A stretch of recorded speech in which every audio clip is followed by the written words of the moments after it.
મિત્રો, સ્વાગત છે તમારો બ્લોગમાં. જય દ્વારકાધીશ, જય માતાજી. અમે ફાઇનલી સામાન ચેન્જ કરી નાખ્યો છે. આટલો ભંગાર વધ્યો છે. ઘરમાં પોતપોતાની રીતે સામાન પ્રમાણ ફેરવી ને ફ્રી થઈ ગયા છે. ને આપણે હવે આપણા ઘરે જવા તૈયાર થઈ ગયા છીએ. પણ અમારા સાટુભાઈએ રોન કાઢી કે હવે અમારા ઘરે હાલો, એટલે હવે અમે એના ઘરે જઈએ છીએ. અને આ રોન ઉપર રોન નીકળે છે, બરાબર. સામાન ફેરવો એમાં આ લોકો મારા બૂટ ખોઈ નહીં ગયા છે. મારા 2,500ના બૂટ હતા. આ લોકોથી બૂટ હું ગોતાવવાની ટ્રાય કરું છું, તો નહીં મળે તો 2,500 રૂપિયા લેવાના હતી તાત્કાલિક. બૂટ પહેરીને પછી નીકળવાની વાત છે. હાલો આપણે ગોતી. બૂટ જોયા કોઈ? મારા બૂટ જોયા? મારા બૂટ જોયા? મનાલી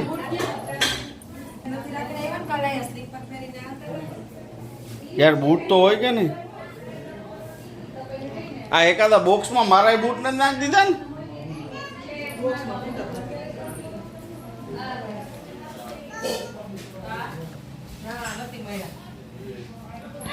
અત્યારે એવું બને કોઈ દી? આ રહ્યા જોઈ લ્યો તમે, નીચે હંતાડ દીધા હતા. આવું છે રાજ રમત. મિત્રો, આપણા બૂટ મળી ગયા છે ફાઇનલી. આ લોકો આવી રીતે સંતાડ દીધા હતા. મેં એમ કીધું ને, મેં કીધું મારા 2,500ના બૂટ છે, તો ગાયો કે આ લોકોને મળી ગયા. જુઓ તમે, આ લોકો આવી કરામત કરે છે આપણી. બન્યા રહેજો બ્લોગમાં. મિત્રો, ફાઇનલી અમે હવે નીકળી ગયા છીએ 4 વ્હીલમાં. અમારા સાઢુભાઈ અમને જીત કરીને લઈ જાય છે મોરબી કે હાલો ને હાલો, બરાબર. એ કે સંબંધ રાખવો હોય તો મોરબી આવવું પડશે, બાકી પૂરું. જય માતાજી. એટલે હવે જવું જ પડશે. અને અમે અત્યારે પહોંચી ગયા છીએ મારા સસરાની દુકાને. એને કહી જી કે તમારે આવવાનું છે કે નહીં, જોઈએ ભાઈ માને કે નહીં. હવે અમે અત્યારે ઊભા છીએ. મારા સસરા છે નહીં દુકાને, એની રાહ જોઈ છે. મારા શાળાને પૂછી લઉં. બન્યા રહેજો બ્લોક. ઉતરીને પૂછી લેવાને. ઓય આવું છે? આમ જો આવું છે? ના પાડે છે અને પૂછી પણ તાત્કાલિક હું આ તો જાગો એટલે ભાગો. તું સંભાળ લઈશ એક દી દુકાન? મારે કામ છે એટલે બાકી સંભાળી લઉં. જોઈ લ્યો, તાકાત વાળા માણસો નથી યાર.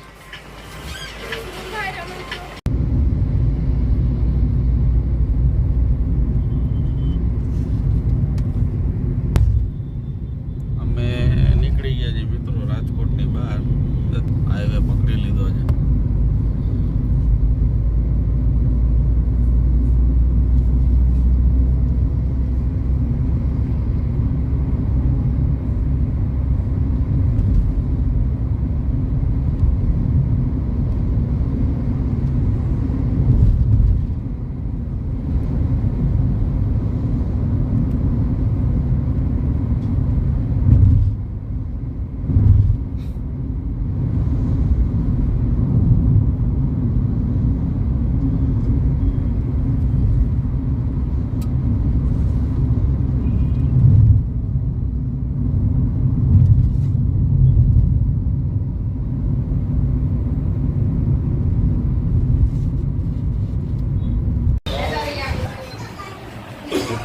અમે આવી ગયા છીએ મારા પીજી સાસુના ઘરે.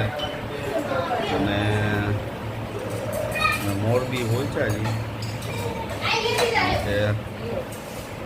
તમને કાલ કીધું હતું એ પ્રમાણે અમારે જવાનું હતું આજે જગ્યાએ પાણીપુરી ખાવા માટે. લેટ ન પડ્યો. આ લોકો હમણાં ફરજિયાત ને પરાણે ધરાહાર સમજીને મોરબી લઈ આવ્યા છે. એટલે અમે મોરબી આવ્યા છે. હવે અહીંથી પાછળ રાજકોટ આવશું એટલે જે પાણીપુરી ખાવા જવાની તમને બતાવવાની છે. જમવાનું બનાવ્યું હતું બહુ જોરદાર. બરાબર. આ લોકો જમવા બેઠા છે. આ બેને જમવાનું બનાવ્યું હતું બહુ એક નંબર. શું છે જમવામાં? જમવામાં શું છે? મસ્ત બનાવ્યું હો. એમ? હોટલ જેવું લાગે આમ ગુજરાતી કાઠિયાવાડી એવું લાગે એમ કેવું? કાઠિયાવાડી હોટલમાં કાઠિયાવાડી હોટલ જેવું.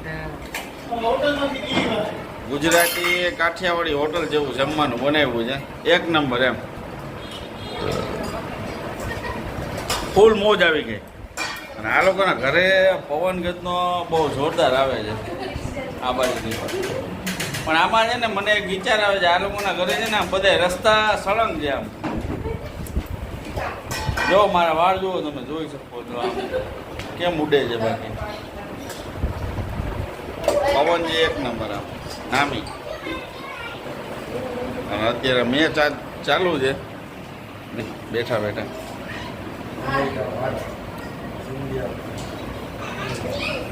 ઇન્ડિયાનો ને ભારતનો મેચ જોઈ જઈને મજા કરી. હાલો તમને મજા કરવા અમારા ભેગા. ચાલો મિત્રો બન્યા રહેજો બ્લોગમાં અને ફરી મળીશું નવા બ્લોગમાં. ત્યાં સુધી બધાને જય દ્વારકાધીશ. લાઈક શેર ને સબસ્ક્રાઈબ કરવાનું ભૂલતા નહીં, કમેન્ટ કરવાનું ભૂલતા નહીં. ફરી મળીશું નવા બ્લોગમાં. જય દ્વારકાધીશ, જય માતાજી.